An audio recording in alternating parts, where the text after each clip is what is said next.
मुझे विशाल वाले टॉपिक पे बोलना है। विशाल ने डे 1 से भाभी को मुंह पे बोला है, भाभी आप कितनी क्यूट हो, कितनी सुंदर हो, तब इनको अनसेफ फील नहीं हुआ। After that incident she started feeling unsafe. एक सेकंड, पहले तो पायल की मजबूरी का फायदा उठाया, किसी जन्म में उसको आप जस्टिफाई नहीं कर सकते। कहावत को भी आपने एकदम सच कर दिखाया कि औरत औरत की दुश्मन होती है, कि डायन भी 7 घर छोड़ करके वार करती है। आप अगर पहली बीवी होती और पायल इस तरह से करीब आके 1 हफ्ते के अंदर और इस तरह की चीजें करके, जितना कि आप इंटरेस्ट ले लेके बता रही, तो क्या आप मतलब आप बर्दाश्त करती? आपको लगता है ये एक पॉलीगमस रिलेशनशिप, एक इलीगल रिलेशनशिप, एक नेशनल टीवी पे आप लोग जो प्रमोट कर रहे हैं, ये सही है? किया आपने, उन्हें थप्पड़ मारा, उनकी इज्जत के लिए आपने एक स्टैंड लिया, लेकिन एज अ हस्बैंड हमने आपको आपकी बीवी की इज्जत खुद नहीं करते हुए दिखा है। इस सवाल अरमान और कृतिका के लिए है जी। आपने हर बार अपनी चीटिंग को जस्टिफाई काफ़ी अच्छे से किया है। 7 दिन में आपको प्यार भी हो गया। कृतिका, जब विशाल ने कमेंट पास किया आपको काफ़ी गुस्सा आया। अरमान, आपने तो थप्पड़ मार दिया जी। लेकिन जब खुद की बीवी है, जब वो शादीशुदा है और आपको 7 दिन में प्यार हो रहा है, तो किस तरीके का आप इन्फ्लुएंस सेट कर रहे हो ऐसे बड़े रियलिटी शो पर आकर? और आपके पास खुद का मुद्दा नहीं होता है कृतिका, कि हर बार आप वेट करते हो कि अरमान आपके लिए मुद्दा ढूंढ के लाए?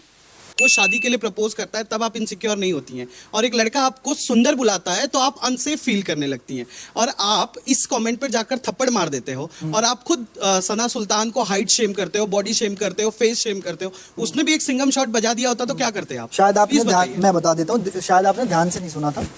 वो बॉडी शेमिंग नहीं थी। पहली नंबर तो जब वो यहाँ पे कर रही थी उसको डिस्टर्ब करना था, ठीक है, शीशो वाला। उसमें मैंने बोला अगर तू हिल उतार दोगी तो ये बोलेंगे बच्चा किसका है। सर इसे ही बॉडी शेमिंग कहते हैं सर। चलो आपको वही लगता है, वही बॉडी चलो सबको लगता है, चलो सबको। तू मेकअप उतार देती होगी तो क्या घर वाले पहचान जाते तुझे?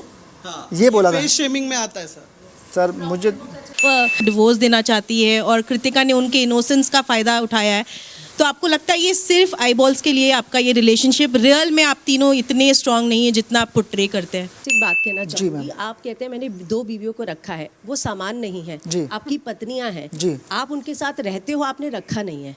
और दूसरा रहते हैं आप मैंने 2 पत्नियां रखी हैं, रखा है, आपने ये शब्द का इस्तेमाल चलो किया। मेरे मुंह से गलत। आप कहते हो मैं छूट देता हूँ, पति बनने के बाद लाइसेंस नहीं मिल जाता पत्नियों को छूट देने का, कंट्रोल करने। आपको लगता है कि जिस तरह से कि रिश्ते का मजाक बना है, वो आप किस तरह से उसको समेटेंगे? क्योंकि मुझे लगता है रायता बहुत फैल गया है, और आप कमेंट पास करते हुए भी दिखाई देते हैं कि दूसरों के करियर को रिवाइव करने की।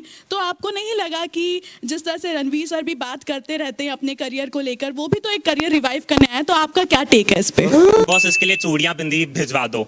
आपकी खुद 2 वाइफ हैं, आपकी बेटी है, आपने उस टाइम एक लड़की होना एक गाली की तरह यूज करा। क्या आपको लगता है चूड़ी पहनना, बिंदी लगाना ये कमजोरी की निशानी है? कृतिका आपके लिए फिनाले में जाने की एक सीढ़ी है, क्योंकि जब पायल इस घर में थी एज अ कंटेस्टेंट, हमने आपको उन्हें इस तरह से गाइड नहीं करते हुए देखा जिस तरह से आप कृतिका को गाइड करते हैं। तो क्या हम ये भी मान सकते हैं कि आपको कृतिका पायल से ज्यादा पसंद है? और कृतिका आपके लिए होगा ये, आपने कहा, आपने डिसीजन लिया, हमारे 3 जो आपने फैसला लिया, ये आपकी पर्सनल लाइफ थी, लेकिन आप इस वक्त पब्लिक प्लेटफॉर्म पर हैं। बहुत कुछ चीज़ें हो चुकी हैं, बहुत कुछ ऐसा हो चुका है जो नहीं होना चाहिए था। पायल जब पहले हफ्ते में एविक्ट होकर चली गई तो आपने कहा अच्छा है, मतलब बच्चों को संभालने के लिए कोई मिल जाएगा। बहुत ज़्यादा आप दुखी नहीं लग रहे थे उनके जाने से, तो उन्होंने भी एक फैसला लिया है बाहर जो चर्चा में चला हुआ है कि वो अब अलग रहना चाहती हैं। जो आपके शब्द थे कि आपने रख लिया, आपको प्यार हो गया, आपने उनको रख लिया, तो पहले तो आप होते कौन है किसी को रखने वाले? ये उनका भी अपना फैसला होगा कि वो आपके साथ रहना चाहती हैं अपने परिवार के लिए, अपने प्यार के लिए। पहले तो उस शब्द पे मुझे जवाब दीजिए कि आप कौन है उन्हें रखने वाले, और दूसरी बात ये है कि बाहर निकल के अब आप उन्हें रख पाएंगे या कृतिका को सेलेक्ट करेंगे? मेरा सवाल अरमान आपसे है, आपकी जो भी चॉइस है आप गलत हो, लेकिन वो आपकी पर्सनल लाइफ है। इसके अलावा एक ही कम्युनिटी के यहाँ पे हमने देखा जो है लव थे, साथ में विशाल थे, शिवानी भी थी, लेकिन जब बात आती है शिवानी की तो आपने कहा कि वो गांव से, इसके लिए वो जीत जो भी है पॉपुलैरिटी उसको मिलती है।